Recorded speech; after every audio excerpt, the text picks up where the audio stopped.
if there is a person outside watching this video and they want to get into Amazon as a TPM, or maybe they want to pursue the TPM role, like how would you want them to kind of approach this role? The top item which I would say somebody should focus on is communication.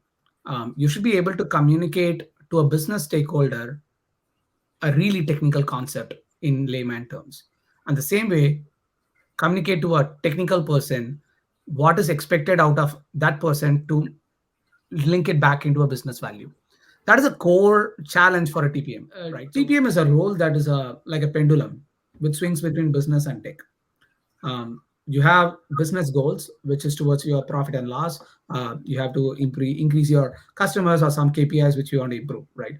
On the other end is technical products, which you have to build the tools and systems and services to make that business achieve those objectives. PPM is somebody who is in between, who understands the organizational view.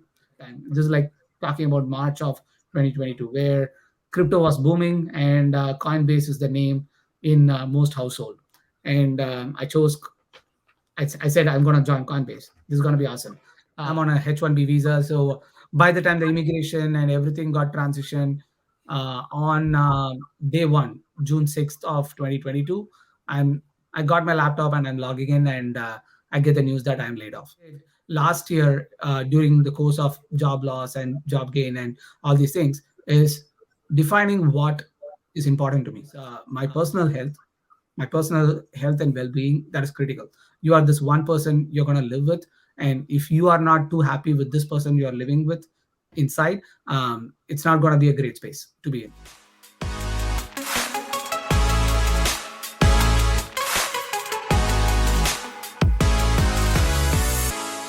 Welcome to another episode of the Tech Banter.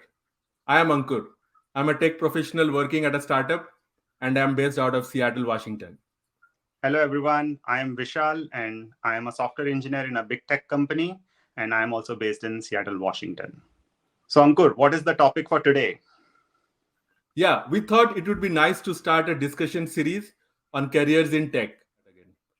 We'll bring guests from various tech roles to our podcast and discuss their career journey. For today's episode, we have Vijay Duraiswamy. Vijay has had a very interesting career arc. He has worn multiple hats, starting from a software engineer to a product role, to a TPM and SDM, and then back to the TPM role. I'm very excited to talk to him about his journey and much more. Vijay, welcome to the pod. Glad to be here. Thank you for including me in your podcast, Ankur and Vishal. We are very excited to have you on the podcast.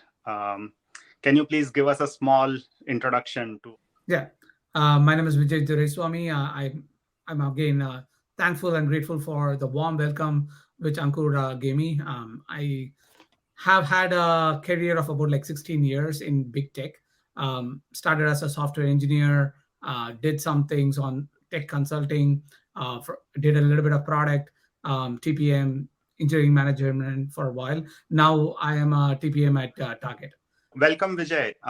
As you are aware, our podcast has a tradition that we always start with a small drink.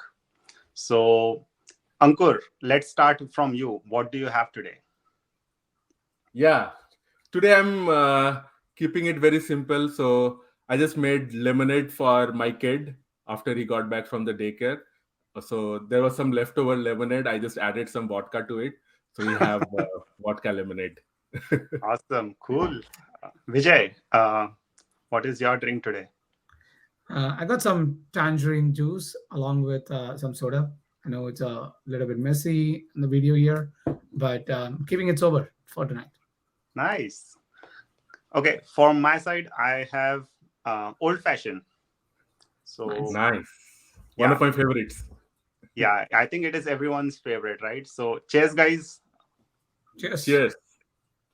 Vijay, I read about your career journey, and to be honest, I am really, really inspired by it. Like, if you start from the beginning, can you give a small introduction on your initial days, like from college? What was your inspiration and how the journey started? Yeah, sure. Happy to walk through. I'm born and raised in India, in Chennai, South India. So I'm the first son in the family. So I didn't have a lot of time to grow up. So I had to grow up quickly to take care of my younger brothers and younger sisters. So it was fun, definitely. We were a big family. My dad had four brothers and three sisters. So we had a lot of cousins growing up. I was always in an environment where I had people of my age group around me, and I love anything which has to do with the team. So played cricket throughout my childhood, even in college, and even when I was working for Infosys. Um, Went for undergrad in Chennai as well. Went to an university, did 4 years of electrical engineering. I did not like it. I switched to software engineering. I did not fare well for the first 3 months of my career in Infosys, but things came around, and I started finding a win for it. Spent about like 4 years in Infosys.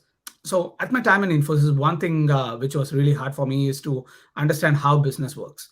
As a software engineer, you're all day coding, and you're given these tasks which you finish it day in and day out, but you do not know how this contributes into the business flywheel, right? So I was curious about it, and that prompted me to go to grad school.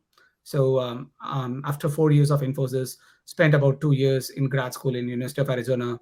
I learned a lot through that time, especially living alone by myself and building my bank balance from zero in a new country, right? So that a lot of people have done this. I'm not any exception there, but again, like it is also something new to me. Spending time in the grad school was one of the most difficult things I ever done, but at the same time, it is a most rewarding thing too. It made me realize what are my strengths. And I found a role in a small startup based out of Chicago. Spent about like a couple of years there in a display advertising startup there. It was one of the most fun organizations I ever worked in.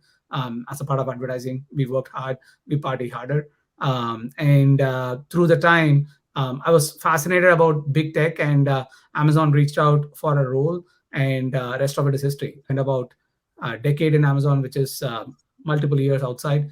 And after Amazon, moved on to Target. That's a Cool. short story about it. Yeah. So start talking about early career, right? So I know you love cricket, right? Were you able to play cricket in your early career? First, I will say first 3 to 4 years, right? Or even in your grad school. Uh, Grad school, we played a lot more because we did not have jobs. With Infosys, it was a much harder one where it was like a 3 hour commute per day. So one way is 1.5 hours. So we did not have enough time to play cricket, but we did have weekends where I was able to squeeze in a cricket once a month or something like that. Nice. Did anybody in cricket especially inspire you, or do you follow someone in cricket? Yeah, it's again a tough question to choose from because there's like so many players to choose from. But one person which has always inspired me and I consider as a role model is Rahul Dravid. Nice.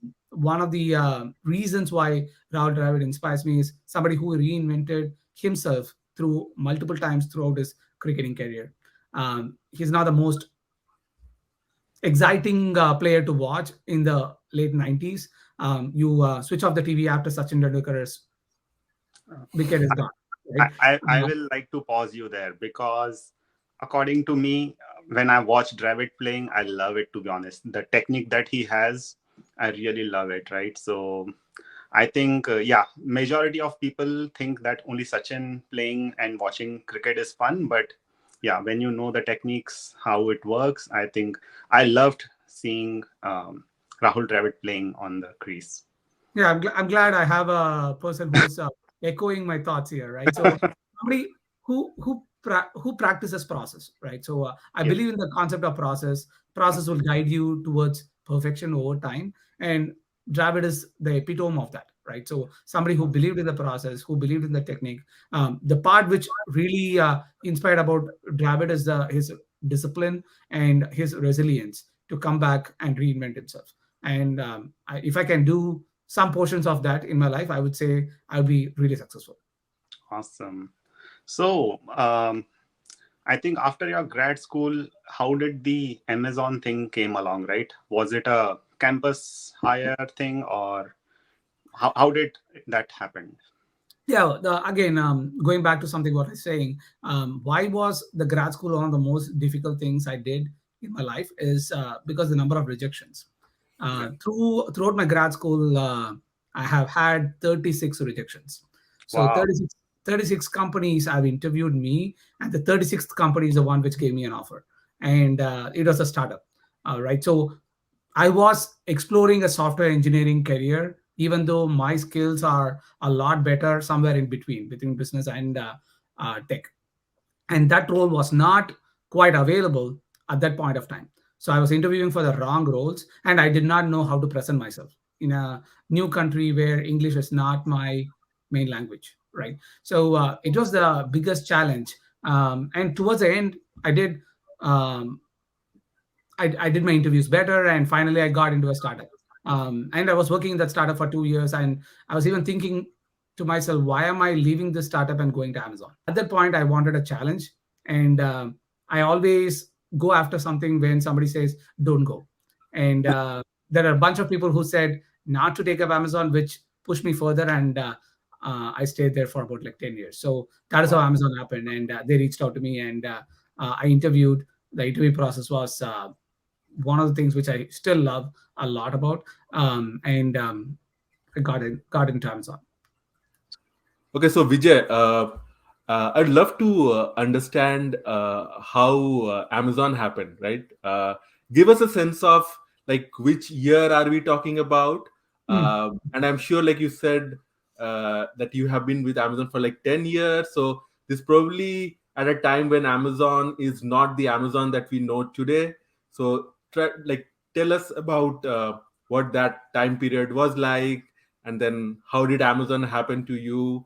How did you get into Amazon? So yeah. Yeah.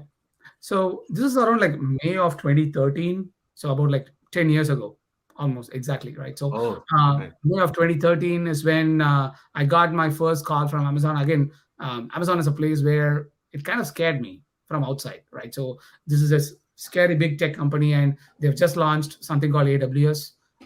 Cloud computing was becoming a big buzzword at that time. It was like few years after they launched Prime. So there's not this is something where we are talking about just the marketplace, the Prime, and there's like few digital businesses which are propping up here and there within Amazon. The stock price was around like I think 150 or $160 at that time. Do not compare it right now, which was stock split. This is like the early days of Amazon in some ways, and Amazon has never made a profit until then. They've never Yeah. shown profit to the shareholders. Shareholders were getting frustrated, and Jeff Bezos was still the CEO at that time. Yeah. So that is the history about Amazon. And when this recruiter reached out to me, they passed on this thing called the leadership principles, which was new to me. Mm-hmm. Like, what is this? It's almost like a cheat sheet in some ways, right? So they Yeah. gave me the leadership principles, saying that every question is going to be based on these leadership principles. Have some examples around it. That's all they told me. And there was no the Glassdoor was a bare bones website at that time. We did not have any information. People did not share as much information on how the interviews are like. The resources were close to zero existence at that time, right?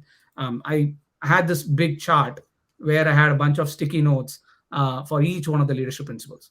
Each one of the leadership principles, I'll write it down, and I'll have a sticky note with 2 or 3 examples to pick from.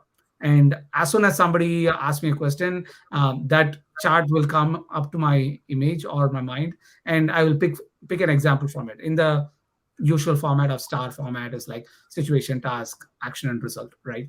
That is how I prepared for it. One thing which was really unique about this interview preparation is it helped me understand who I am, right? When I went through the leadership principles, I clearly understood that there are leadership principles which I resonate with, some things which are not my strengths, right? My fortes are belongs to bias for action, learn and be curious, and definitely ownership. Those are the 3 things which I always operate by in any company where I'm there, and those were the leadership principles which Amazon believes by. So I focused on those areas as my strengths, and a lot of my examples were structured around it, and it helped me find a path. So okay, These are my strengths I need to rely on. And of course, be aware of what your opportunities are, and partner with people who are great in those opportunities, right? So that you So can from there. you were in Seattle during this time, or you were I was in in some Chicago. other? I was You're in in Chicago Chicago. and I moved to Seattle. Okay, so you got the job, and then you had to relocate to Seattle.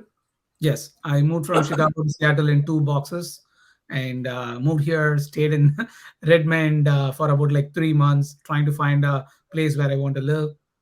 Finally, we found a place in Seattle. I was just getting married in 6 months, so I needed to find a Oh, place where I can bring my wife, which she doesn't need. So that's one of the main factors we are looking at, and we found a place in Seattle which we loved to move into. Nice. awesome. And so your wife is also in Amazon right now. So Yes. that also Over happened. Yeah, over time, Amazon language became a lingo within our household. It's people we used to talk to each other saying that what is the plan of record for dinner tonight, right? So has become a lingo within the household. At times, my sister-in-law or any one of our relatives will have an intervention for us saying that get out of Amazon. Because you guys are talking way too much Amazon. Shop, Yeah. shop. Yeah, we still do. Cool. Cool. Awesome. So tell us a little bit about how was your like first few months at Amazon like? Because what I have seen is a lot of people that are joining from another company could get a shock at times because Amazon has a very unique culture. So what is it like for you? Because you worked at a startup, and like moving from a startup to Amazon of 2013, how was that like? So Amazon was a completely new, different experience. On my day one, I got landed some work to do. Oh. To compare, to compare, at Infosys, it took me around like 6 months or 8 months to do anything productive, which Hmm. contributed to the bottom line. Here in Amazon, on my day one, I am quality checking Japanese content because we are launching Amazon Instant Video in Japan. We're launching Mm. Japan Prime in Japan, and there's this huge list of content which is going to go live on day one. And we wanted that somebody to quality check them, and I was popping up DVDs after DVDs into a player and Mm. making sure that they're running right. So Mm. this is my first job, and Mm. the role was it was called technical account manager. Mhm. At that time, I thought that it is going to be a role which is going to be in between business and tech, and it will help me um, learn the best of both worlds really well. But technical account managers are not always set up for success in that way. It was a little bit naive on my side of my understanding of that role. It was extremely operational. uh, Okay. the first role was one of the most difficult things I did ever in Amazon. It was like constantly watching and hand holding a lot of these studios like CBS, Warner, Disney, and all these studios. They used to send us this big Betamax tapes, which Mm. we will rip up the content and put it in digital format into S3 buckets, Right. Amazon S3 database, and then we'll tie in the metadata along with it. We'll tie in the artwork along with it, and we build this Amazon detail page. My role is to see through this end-to-end process until the Mm. Amazon detail page goes live and a customer can shop from it. I manage the entire process, and also the defects and the issues that comes along with it is something which rolls up to me. So I it was started. essentially digitization of the physical tapes of like working very closely with various studios. Yeah, Uh, it was the second oldest catalog for Amazon. After books, they launched DVDs. So believe it or not, Amazon still sells DVDs on their websites, and it's like it's not. It's a really a small section of the business. That's also a belief which how Amazon operates by. It's a selection based company, right? So they want to make sure that a product is available for every customer in every format that is possible, and they still support DVDs. And we were doing something called disc on demand. So mhm. as a customer places an order, burn the DVD and ship it out, all in a period of 4 hours. So just in time DVD burning and sending it out, so that we don't store it in our fulfillment center, save some space, and also gives broadens the selection for customers. And at some point of time, we thought that we can make a digital version of these content, and Amazon Instant Video came, which got rebranded as Prime Video. Awesome. That's like a history lesson for a lot of the folks that are not aware of like how the Prime Video, that is like very synonymous today with digital streaming, like how it came about. So cool. So your first role was of a technical account manager. Tell us a little bit about how did you transition into your next role in Amazon? How did that come about? So, as I was a technical account manager, and since this is not a role which I loved a lot, since it's a operational heavy, I was trying to find something else which I can do.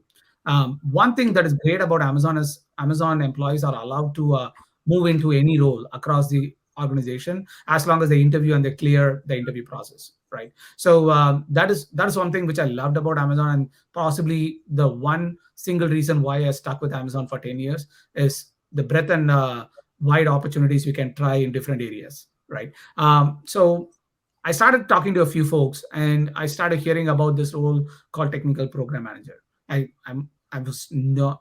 This was like 10 years ago, right? So TPM is not something which everyone hears, and every tech team is aware of it. People still do not know what TPMs do.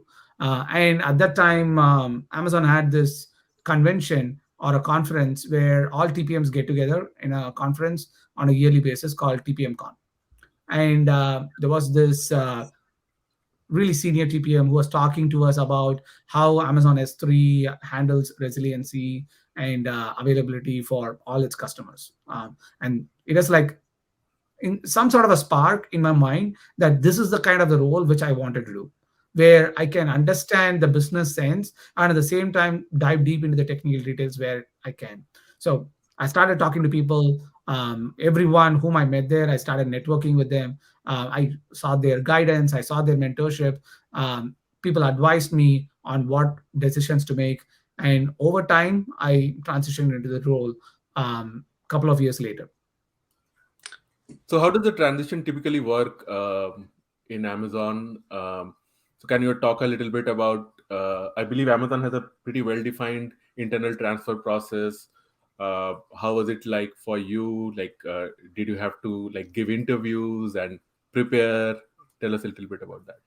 Yeah, like we said, like we discussed before, the experience in Amazon is quite unique than most other companies I've worked in. Amazon had this policy that you got to do the role for about 12 months before you're given that role. So even though I moved into a organization where there are TPM opportunities available, I did not get that role directly. I was given a program manager role. And I did technical program management where we were trying to launch Fire tablets and Fire TV. And I was preparing the app store, entire app store for every new device launch, which is a pretty technical role because we had to understand the OS side of things and every app side of things, interact with app developers to make sure that we get app updates and we have to test them and validate them and make sure that the compatibility is going only for that specific version of tablet, right? Or Fire TV. It was technical, but again, as Amazon operates, I had to do this for about like 12 to 14 months before they said, okay, you've done work which is related to a technical program manager, and finally you are given that role. Yeah, so in 2016, I finally became a TPM. Nice. So Vijay, I want to know more about, because you transitioned to TPM, right? And what were the challenges initially that you faced? Were you finding it easy, or what were you finding it very difficult initially? This is like first 6 months, you can say, after being completely transitioned to TPM. Yeah, the biggest challenge is understand helping everyone else understand what TPMs do. Oftentimes, TPMs become a dumping bucket in some ways, which engineering managers don't want to do is given to TPMs. If engineers don't want to do it, it's given to TPMs. And at times, even product managers who do not want to set up meetings, it's given to TPMs, right? TPMs becomes the grease in between the gears and oftentimes they get squeezed in between these gears. We got to act like grease to get out and be more squeaky and voice of the concerns and voice of the risks, so that we are going only inch deep, so that we can have the mile wide breath. If not, we will not get the breath, and oftentimes TPM fail. I learned it pretty fast, where I was asked after App Store, I went on to a new organization which was getting built called Prime Gaming. And first of its kind, we did not know exactly what we were doing. We do not know what is going to work. We are throwing a bunch of wet paper towels in the window, wondering which is going to stick. We were giving in-app content for free for within games if you are a Prime member. So just like Prime Video and Prime Shipping, Prime Gaming is where we gave content away within games. So within Fortnite, you are given a cap to wear as a Prime member, right? That is the kind of content. And to make this possible, I had to work with game developers, which is external game developers, my internal marketing team, business team, and at times I had to do the artwork myself Oh, to stitch them together to make it available within the game. Once the game developer confirms, I have to play the game to make sure that the game has that content available, right? So you are playing every part of the role to make sure that this content is going live. Okay, the capacity will soon run out. This is not a scalable model which somebody can operate in.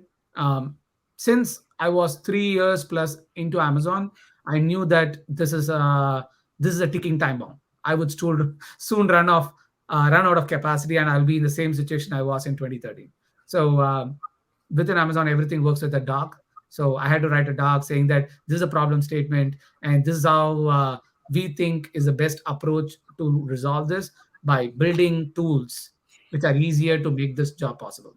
And we also hired a couple of contractors who helped with some of the simpler tasks, and who became TAM, technical account manager, for that area. And I went on to do more technical program management, which is international expansion. That was a different experience doing international expansion, because as an international expansion TPM, I had to make sure that Prime Gaming is available when Prime launches in Brazil, Prime launches in UAE, Netherlands, Luxembourg, so on and so forth.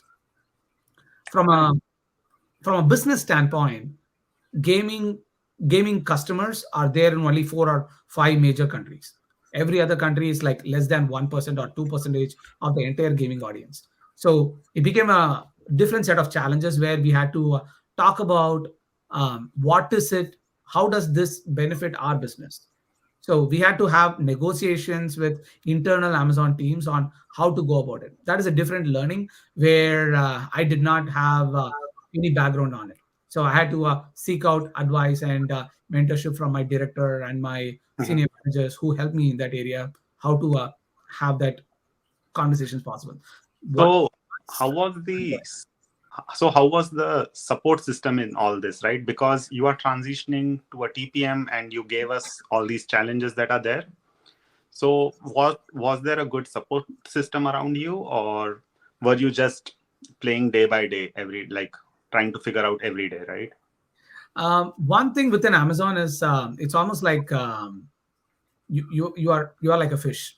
You have to find a way to swim, and you have to find secure spots which you are comfortable with. You need to find your own partners and allies who will help you around that area. And of course, not everyone is going to be ally. Not everyone is going to be a great partner. But it is on you that you have to own your career. In most companies, you're given a clear framework that this is going to be your career path. It's all linear. You start as a SD 1, 2, 3, 4 principal, so on and so forth. Within Amazon, you have to run your one-on-ones yourself. In most cases, your manager is not going to set it up. Okay. You have to chase down your manager to have a one-on-one. How can I do better? How can I get to the next level? You have to challenge your manager on a regular basis. And I did not do this for the first year at Amazon. Okay. In my second year at Amazon, somebody told me that this is how you become successful at Amazon. And that is one of the key areas which helped me when I hit the stage of international expansion TPM. This is like I'm dealing with VPs and directors of every other country, and they are like leading Amazon for that whole entire country, right? So they are on a much higher level than where I am at, and I need to have a negotiation and a conversation with them where which creates a win-win scenario for both of us. And these are not things which I've done ever before. And we had to launch Prime Gaming in India, which is a low cost country, and Prime Gaming is a high cost benefit. And that is the only country which matters to us as a business. So I went there and I did business development. So I went to game developer conference in Hyderabad. I met every game developer, some of the popular names like MPL, which is on Indian cricket team jersey. I met those founders there. Some of the companies which went IPO recently. They're all unicorns in India from a gaming standpoint, but meeting them and having a direct conversation with them, negotiating about partnership with Amazon was kind of surreal. I've never done this before, but somebody gave me a PowerPoint deck and said, "Go to India and figure it out." Okay. Right? I was in my own home country, so that made me a little bit more comfortable, but still nervous in a lot of ways. And I would say that I'm glad to have good mentors, which I could rely on. So, can you connect some of your strength that played a crucial role in this TPM path or in your TPM journey? Yeah. My main strength is bias for action and ownership, and both are critical for a TPM. Oftentimes, are TPMs are not pulled in unless and until there is a problem. Okay. If everything is working well, you do not need a TPM. An engineering manager and the product manager can figure it out. If things are not moving, that is when a TPM comes in. When engineering organizations grow, it becomes extremely complex, and there's like a lot of dependencies between them. And each one of the engineering organization will have their own goals. So it becomes harder for them to align on priorities which are common to an organizational level. And that is where TPMs come in. And I believe that when I came into Prime Gaming as a TPM, we had to get things done pretty fast. We did not have a lot of time. Every one of those game launches happens once every 6 weeks or 8 weeks. So we have to get onto the next biggest game. When Fortnite launched, we were there. When PUBG launched, we were there. That is the only reason Prime Gaming is still around. We had to be with the biggest names of the brands, and the only way that is possible is to move fast. It's okay if you make mistakes, but move fast. Learn from those mistakes as we go. And Bias for Action helped a lot in that area.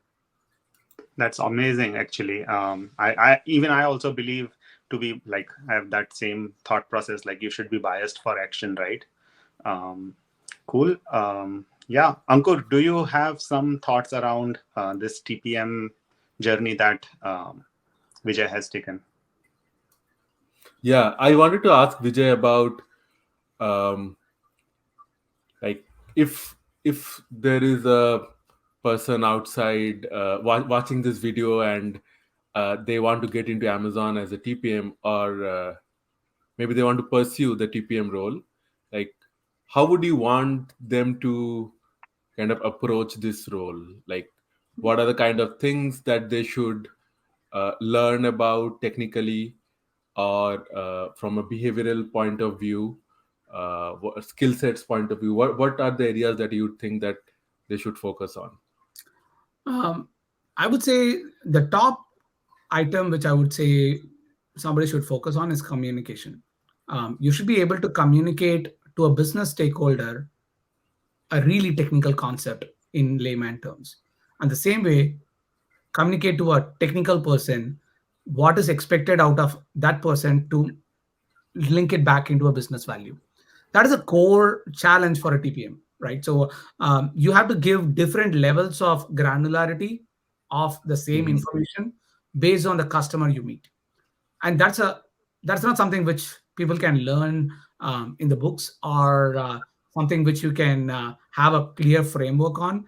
It is something which you gain as an experience by meeting different stakeholders. So there are a variety of forums right now available for TPMs. The TPM blog, which Mario Gerard runs, and LinkedIn is quite famous. There's a Discord channel which is famous. There's like a TPM meetup that is hosted in LinkedIn on a regular basis, which is quite famous across the TPM communities. And again, if somebody's out there who's looking at this video, if you want any specific pointers or counsel, I'm happy to guide them in that area. Cool. We'll actually leave Vijay's LinkedIn details and any other methods of contact so that if people want to reach out, they can.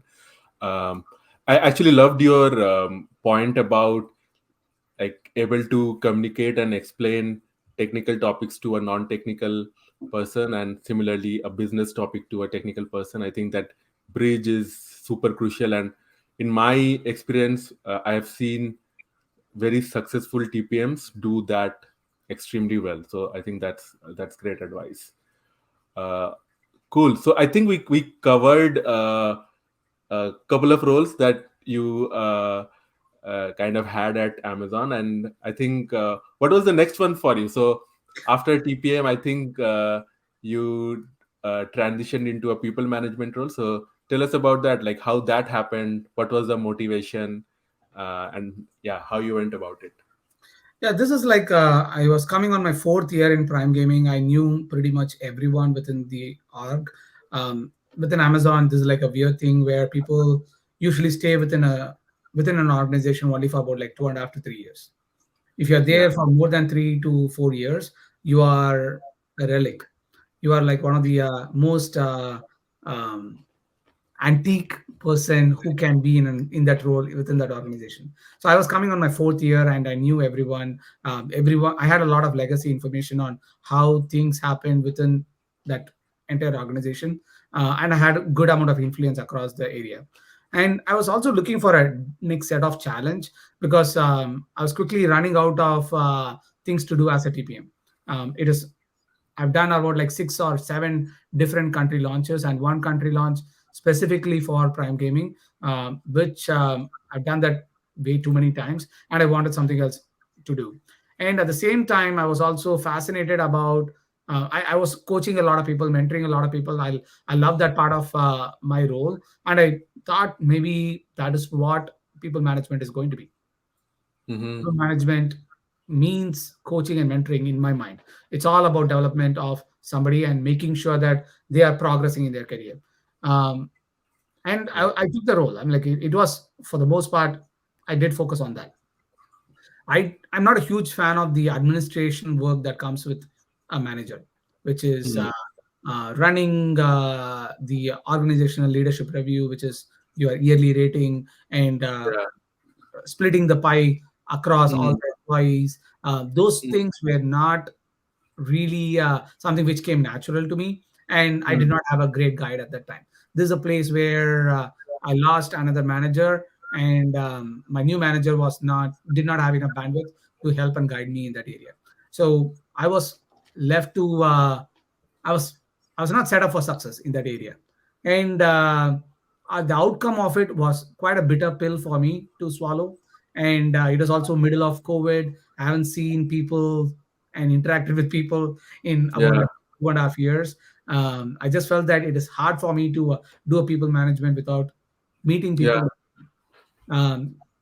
I became a people management manager through COVID, right? Okay. Until I was in Prime Gaming, I was able to survive and I did decently well because of the network and the background I had. But when I moved to the next team, um, I tested my failure point. I could Mhm. not rely on the familiar strengths and familiar muscles which I built in my previous org in the new area, Mhm. which gave me a data point saying that this might not be the right time for me to do engineering management and go back to doing something which I love, which is TPM, where it stays in between business and tech, and something which I can influence on both ends, as long as it's aligned with the organizational goals. So that's so interesting because just in our last episode, we actually discussed about remote work and its impact to employees and employer. And like I'm like glad that you're talking so openly about the fact that how the whole pandemic situation and the role transition was extremely challenging, Yeah. right? And maybe I feel like your strengths are about connecting, networking, and like maybe like working with people in person. And pandemic, I think we are also figuring out how to work effectively in pandemic. So um, so it's interesting that that turned out to be like a big challenge for you. So yeah, tell us a little bit about uh, like this whole like managing top performers and managing poor performers, right? uh, and I am sure like you are not the only one who is like in this precarious situation, especially as a new manager. How did you kind of deal with that? Uh, it's a different challenge when you're in Amazon, right? So it's really hard for um, somebody to crack the interview system for Amazon if you're not talented enough, right? Mm. So you will not see a lot of low performers. It is hard to see that the same person, if he's outside Amazon, if they are outside Amazon, they would be a superstar or a rock Mm. star Right, in right. those companies. But within Amazon, they are benchmarked against super talented engineers. That is what Mm. makes it a lot more challenging, right? Mm. This person delivered on every goal that person was provided, but he or she or they did not deliver within the exact time, or the quality was not at the same level at which the high bar was at. That is what makes it a lot more challenging, where you have to benchmark candidates and put them in this stack rank, even though you know that for a fact this person Mm. does not deserve that spot. Yeah, that makes a lot of sense. All right, so you are right now an SDM during the pandemic at Amazon, and I think you are now thinking about maybe leaving Amazon and exploring opportunities outside. So yeah, take us through that whole journey. How was that? It was like crazy times during the pandemic. How was your whole experience of interviewing outside, and like how did you land target? Yeah, walk us through that. Yeah, 2022 was a pretty interesting year. So February of 2022 is when I decided I needed to take some time off. I couldn't sleep properly. I was not eating properly. I was not focusing on my physical health. So I thought that it is time for me to take some time off and focus on my health. So February of 2022, I took some time off. In I did not have a date in mind when I wanted to come back. At least I wanted to take 3 months off and spend some time with my family. I had a 2-year-old at home, so want to spend some time with him and identify what I want. Right. So and I was doing things, I was making money, but I'm not gaining the necessary um, energy from it. It is not keeping me happy. So I want to do things which keep me happy. So I took some time off, and I went on some amount of soul searching. Spoke to a lot of folks whom I have not connected with in a long time. My folks from grad school, folks from my undergrad, and friends and family everywhere was my initial focus. And around like 3 4 weeks in, I got into a wind where I say, okay, let me put these conversation into actions. And I started having conversations with some companies, some leaders in across all companies. And through about like maybe 3 4 weeks later, I had a few offers to choose from. There were some startups, there were some mid to large scale startups, and there were some mature companies as well, where I had offers from. And I chose one offer which I thought is going to be the best one. And for that time, this is like talking about March of 2022, where crypto was booming, and Coinbase is the name in most household. And I said I'm going to join Coinbase. This is going to be awesome. It's a really interesting, and I loved everything about Coinbase and the way how they were operating. It just felt like 2013 Amazon to me in some ways. So I was caught up in this cycle of nostalgia, and I said, okay, let me go along with it. We went along with it. I'm on a H-1B visa, so by the time the immigration and everything got transitioned on day one, June 6th of 2022. I got my laptop and I'm logging in, and I get the news that I'm laid off. So that is the day when I believe that there was a crypto boom and a crypto bust, right? So when it busted, they wanted to cut their losses, and they rescinded a lot of job offers which they gave out. Even though I spent about like 3 months in immigration and transition, it all happened on that day. It was unfortunate on that day. It was a pretty hard message to swallow. I did speak to a lot of my friends and family on that day, but it all everything bounces back, right? So everything has to we had to find a way from there. So I made this post in LinkedIn, which became viral. It had about like a million views on it, and a lot of people reshared it, which is amazing.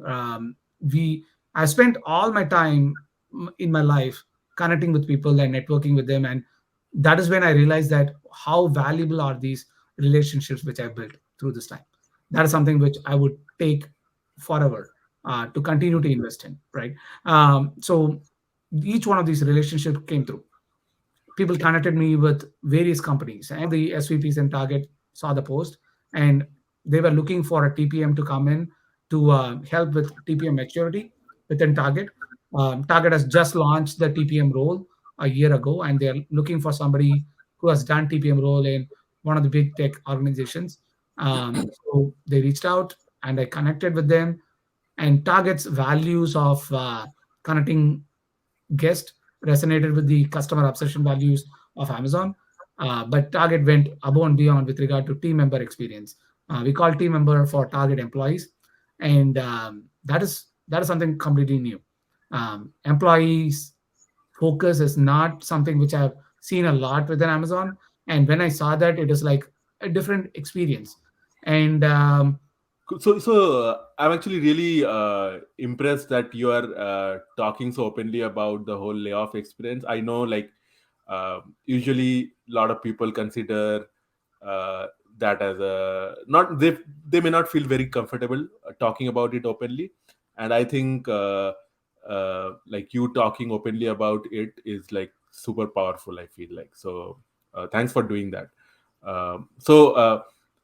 I think it is also very timely right now because we are currently seeing massive layoffs happening all across, and I think all of us know someone or the other who has been impacted by the layoff. So, um, tell us a little bit about, like, what would your advice be of to someone who is impacted by layoff, right? And maybe they are on a visa and this clock is ticking and there's a lot of stress that they have to deal with.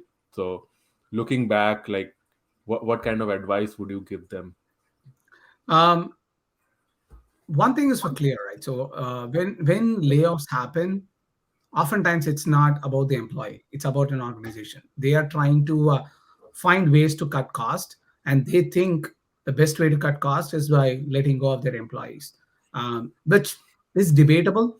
But again, like, it's not you as a employee who got laid off. It is not on you that you are at fault here. So stop beating yourself up if you think that you are the reason why you got laid off. Irrespective of what it is, we have to look forward, right? So always forward. What can I do from the situation where I am in today? If you're an immigration, if you're on an immigrant visa, or if you're on a work visa, it's mission critical that you start immediately right now. Find ways how you can secure your role within secure a role which will allow you to stay in the country is critical.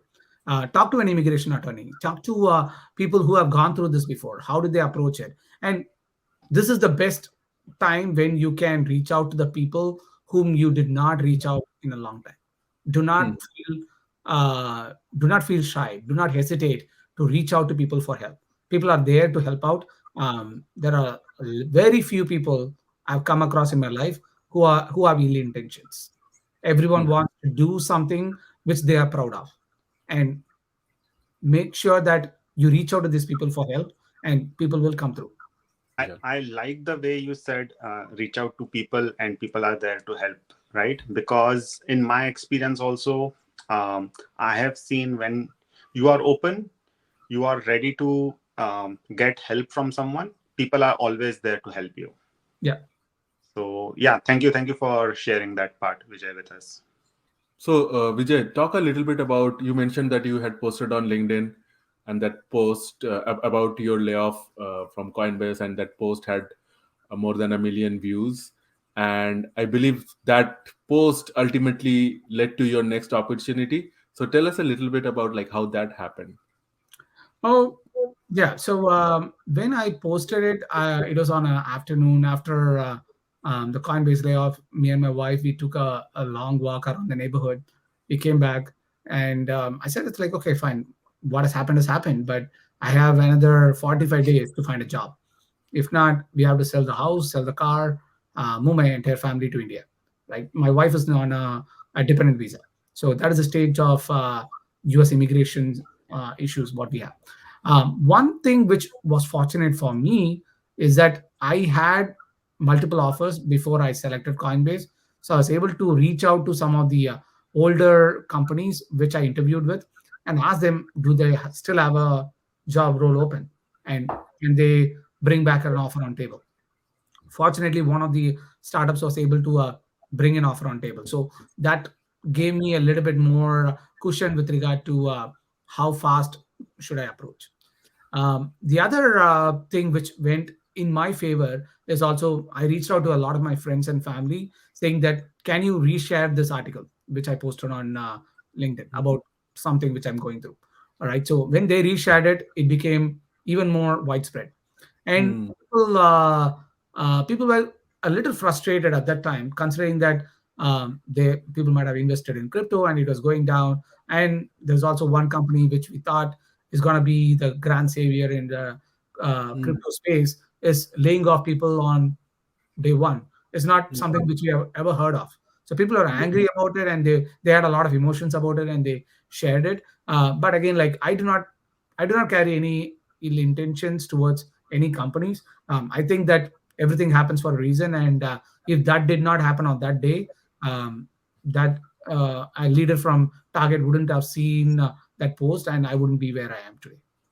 Nice. So your post got seen by somebody from Target, and they reached out, and that eventually ended up being like a principal TPM position at Target. That's a great story for LinkedIn. I feel like of like finding a job by posting on LinkedIn. That's amazing. So Vijay, coming back, like after you got this job through LinkedIn, how were your initial days in Target? How did you find the TPM role in Target? Yeah, Target is like Target and Amazon are like comparing apples to oranges. Okay. Both of them are retailers to some extent, but one is a behemoth in e-commerce space, and other is a behemoth in retail space, right? And they also have different sort of value systems on how these companies operate. Um, and I was one of the I am the first external hire TPM for Target. So most people who are TPM within Target, we had around like 28 or 30 odd TPMs. They were Scrum Masters or project managers within Target, and they found ways to become transition into TPM. So nobody has done TPM role outside Target. So people were looking up to me to understand what do TPMs do outside Target. And in my mind, I was thinking about it, saying TPM role also varies by company. TPMs at Amazon do not do the same thing as TPMs in Facebook or Google, or even Microsoft is completely different, where it's a kind of a hybrid role between program and product management. So my message to everyone I met at Target is we need to identify what TPM means for Target. So we were in that discovery phase, and we wanted to create a clear path for development for TPMs at Target. So I helped drive the leveling guidelines and the dimensions on how TPMs need to look up about their role. So ambiguity, technical skills, what is required, execution, how do you manage your programs and deliver them, right? So I worked with a lot of leaders across Target. We developed some foundations about how to grow in your TPM career. That is something we developed. And again, the pace is completely different, where I went into an area where it is not as active and the action is not as apparent like in Amazon. But on the other hand, there was a lot of values which were focused on employee experience, and I had a long onboarding time for the first 2 3 weeks. I was asked to do onboarding, right? So that is like a different learning and understanding what target means. And this is the first time I'm onboarding with remotely. I've never went to the headquarters for the first 3 weeks or 4 weeks. So it's a completely different experience there too. So I'll take a pause there. Let's dive deep based on your follow up. So when you say completely, like, I think you are defining TPM at target. That's what I'm hearing, right? Yes. So one challenge I have seen with TPM roles is you basically have to interact with multiple teams, right? And Yes. you don't have a direct authority on them Yes. to get the work done, because their direct authority belongs to their direct manager, right? They are the command who they follow. Yeah. So now you being a TPM, and because you are defining this, I think it makes more sense if you can shed a light on like leading by influence, right? I think a TPM needs to have this skill or this mindset, right? Yes. So can you shed some light on like how is it come naturally to you, and how will you define that at target? Yeah. So TPM is a role that is like a pendulum which swings between business and tech. You have business goals, which is towards your profit and loss. You have to increase your customers or some KPIs which you want to improve, right? On the other end is technical products which you have to build the tools and systems and services to make that business achieve those objectives.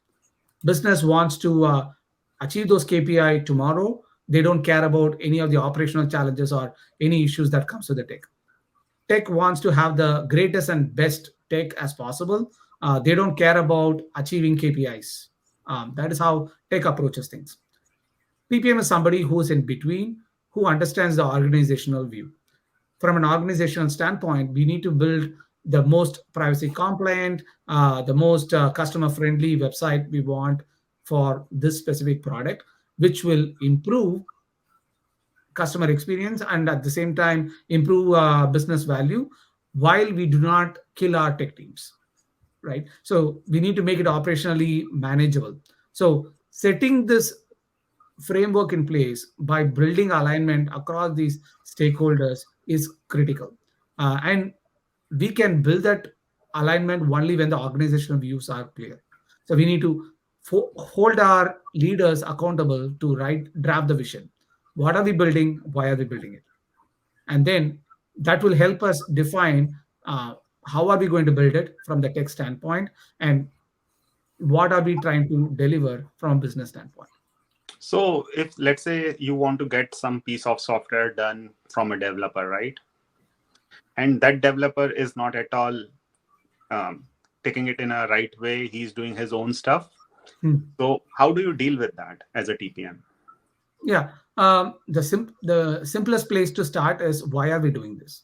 Having a conversation with that person to understand why are we doing this and why is this important.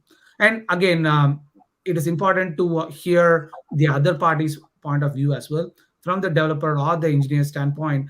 What are they working on, and how is that of a higher priority than what I'm asking them to do, right? If they disagree after all this conversation, it's an opportunity to escalate. Escalation need not be bad all the time.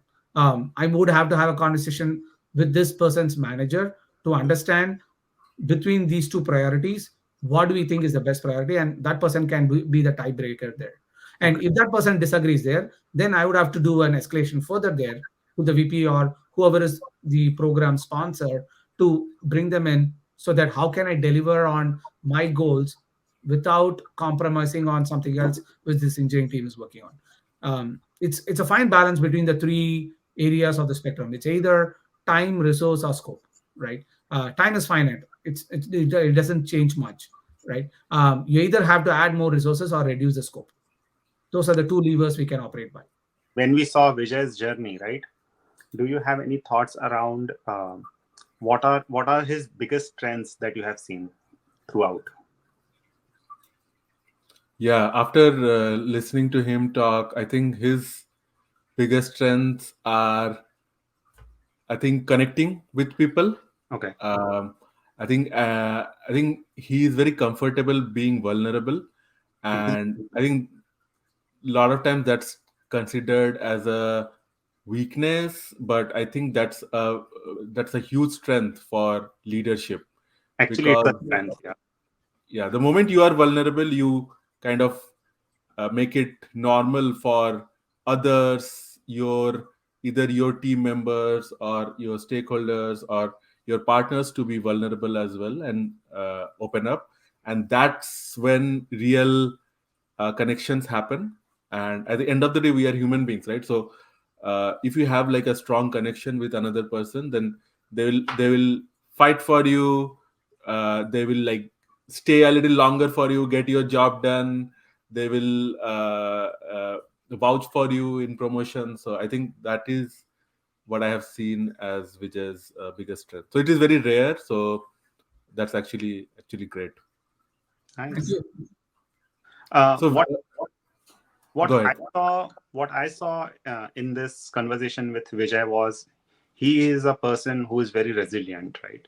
Um, After like starting from his early days, I saw challenges after challenges coming through, right? And every time with a very peaceful, calm mind, he has taken decisions. He has gone through that, so definitely he is very talented. um, and he has made sure that he always come on the other side in a flying colors, right? So I have seen always like throughout his journey, right? Being like starting from uh, TAM role, right? Like many people would have just stayed with their role and they would have like made that as a career and that's it. He transitioned to various different roles.